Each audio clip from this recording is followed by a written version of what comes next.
Now we're gonna talk to some organizers from Colorado. So we'll be joined by two members of the Young Democrats of Colorado, which is an umbrella organization with more than 20 chapters across the state. And first up will be Larry Thompson, who's VP of the Young Democrats of Colorado. Welcome to Larry. Let's bring him in from backstage.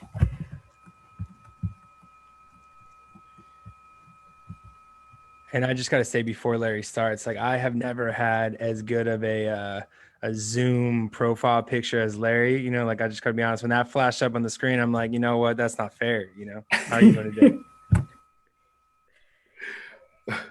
Hi, Larry. Thank you so much for joining us.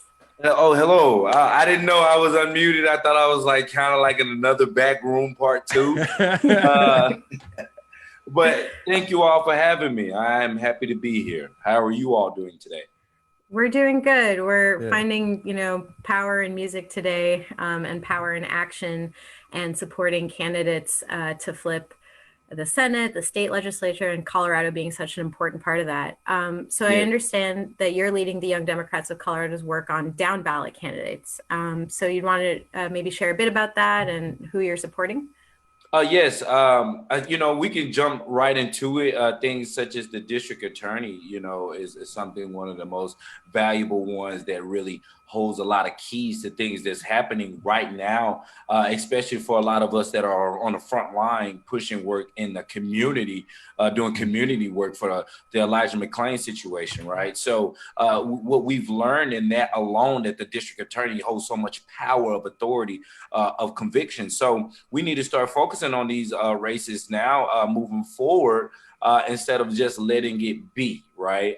So we're putting it under a microscope, and not only me, I'm just a vessel at this point, right? The community is speaking, right? And I'm just being an ambassador of a representation of what the community want to present. And that's something new, right? And something that we need to put our focus on that'll be beneficial for the better, especially being Colorado, as we being a progressive state, right? We want to show that, progress is really further than just the range of saying that we want somebody new. We're putting the work, the groundwork, the lit drop, whatever it takes to put the light on those races. Such as that, and then state legislation, state house races as well. I don't know if am I going too far with it, but no, you're good. Great. Keep going. Okay, then. But yes, the state house race. We have people like Miss Ricks running in HD, I think 31, and then we have HD 38. We have David Ortiz, right? And so these are some candidates that are pressing the issue that we really need to go ahead and move it forward, right, as we progress the state. And we have other positions, right, that a lot of people really don't focus on, which is those such as the regent race, Board of Regents, Alana Spiegel. She's really putting her foot forward. Carrie Warren Gully. She's in her own race, but she's not in. I'm sorry, that's a different race. I'm sorry. I'm literally in every race, but my objective is to really hit some pinnacle points that really need to be spoken about. Then we even go even further. Commissioner races, right? We have Lisa Neal Graves in Douglas County, right, and then we have Keith Idris, right, in Arapahoe County. So these are important, right, because they shape a lot of the landscapes that move on a local level and as well as the national level. And these gears really push the buttons for the national level, right? It starts locally. A lot of people think that it starts nationally. No, it starts locally, and then you see that momentum build up nationally. Totally. I love the fact that you brought up the regents. I just think like University of Colorado does such, I'm in education. So like what even they do with some of their outreach to bring in like high school, teachers, but they're taking them from high school students. And so that's awesome. Like, I think like, continuing to push that pipeline and make sure that you have the right voices there is huge. I'm curious, like, when you're thinking about, like you talked about the candidates and now, I'm thinking about the community. So like what kind of actions are you really supporting or how can people like lend their time, their abilities to what you all are doing? Man, my brother Terrence Roberts said something that was so simple but made it really magnifying my eyes. He said, occupying space. In moments when people need you to occupy some space, right? We need you there, right? In those moments to really stand in the moment, not just stand in it behind in the virtual standing, because anybody can take a virtual stance, right? Yeah. It's all about, occupying that space in a time that's precedent. This is unprecedented. We have the pandemic going on. We have stress levels out of here. We have the conflicting community.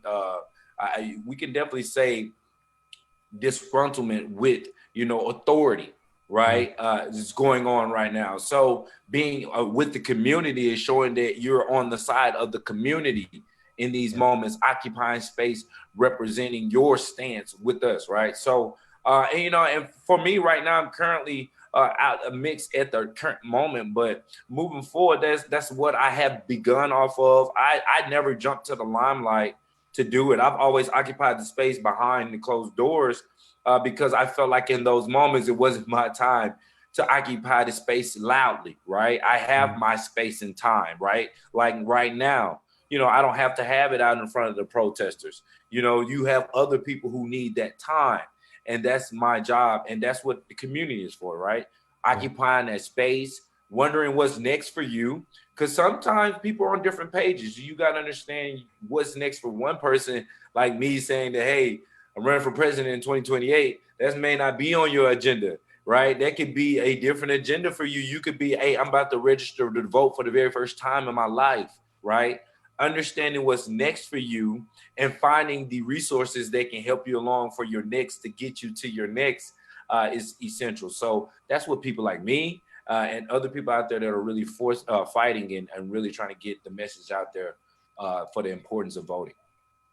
No, I love that. I mean, because it's like, it's both taking space, making space, right? You know what I mean? Like, and that's how it is, because like each of us can step in and be there, right? But then we got to make sure that who else are we with and who are we listening to? And that's part of this process too, right? Absolutely.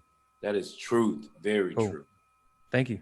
Well, I really appreciate you coming on here and talking about so many important down ballot races, because oftentimes people think they're thinking about the president, maybe they're thinking about the Senate, but like you said, the district attorney holds so much power over where justice is carried out. The regents hold so much power over what happens to students, and then the commissioners about, what's going on, how money is spent locally, how things are done locally. So really appreciate you, pushing for these good races with lit drops, like you were saying. All these actions that we can take safely now in COVID are really important. So really appreciate all the work you're doing. Oh, thank you. Thank you very much. And, I do want to say that I've started my own nonprofit titled Minority Lenses. And, and we have different sectors in which we're going to be focusing on to really get people more engaged with not only the political cycle, but also the community cycle, right? Because oftentimes people miss that, right? Importance that the community is actually the structure in which these political positions are operating. So if you understand, just like a car, if you're understanding the car, right, and how the car is put together, now you understand the limitations of the operator, right? What they can and cannot do. And that's our job, is to translate that information to our community, get our community more hyped and understanding the process, and we're going to change the whole landscape. That's awesome. If people want to find that, is there a URL they can go to, website, things like that, for Minority Lenses? Well, at this current moment, you can Google Larry Thompson Sr. Yes, I've put myself up there in SEO. So you can just Google Larry Thompson Sr. and it's going to have all the branches in which we're putting into one. I recently started it a few weeks ago. Well, a few weeks ago, we legitimized it this past week. So everything is moving forward on that, and the project is moving forward. So within the next month, I just want to go ahead and give, I guess, a advertising in that moment. So thank you. And I appreciate you all for having me. Likewise, appreciate you coming. Awesome.